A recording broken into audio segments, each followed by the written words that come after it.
Alright, it's Saturday morning, third Mountain Dew of the day. Doing my 5-minute presentation from the USIP program. Only one take, let's do it live. So the great American philosopher Big Sean once said in his song titled Blessings, "No mistakes in life ever. It's only lessons." You are a mistake. My roommates are telling me I'm a mistake right now. But okay, so the line was, "No mistakes in life ever. It's only lessons."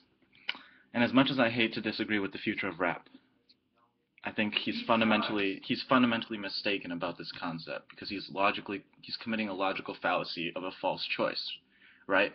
Lessons and mistakes are not mutually exclusive. Oftentimes, they both happen at the same time. So today I want to talk about a time I made a mistake and the lessons I've learned from that through this program. So as many of you have noticed, I've fallen asleep multiple times during our sessions. Dozed off a little bit, not really full sleep. But yeah, it's really disrespectful to both people who have put in a lot of time to do the program, to everybody in the program, and especially to the speakers. So I want to apologize for that. But there's another aspect of it that's that's a huge mistake of falling asleep, and it's that you miss opportunities. And today I want to talk about three ways in which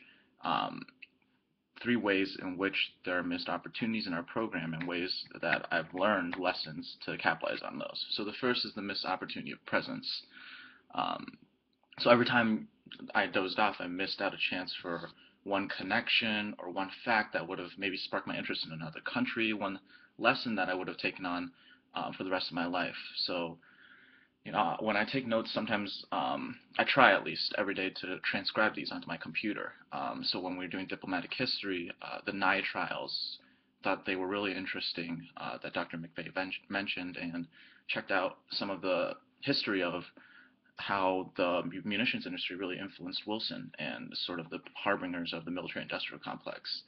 And also when Virginia Bennett came to talk one day, it was just one line that I wrote down when she said, "The days go by slow, but the years go by fast." And I'm sure people have heard that line, but that's the first time I've heard it. And just really, it was really meaningful in terms of contemplating the passage of time. And I think that you gain these deep nuggets if you're present, and I hope we don't miss these opportunities of presence. The second missed opportunity I want to talk about is the missed opportunity of experience.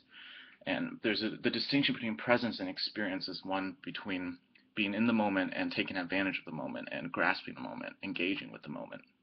And, I think I'll go back to junior high. My first crush was on this girl who, oh my gosh, all the jocks and cool kids liked. And I was on the debate team, captain of the debate team, speaking debate team.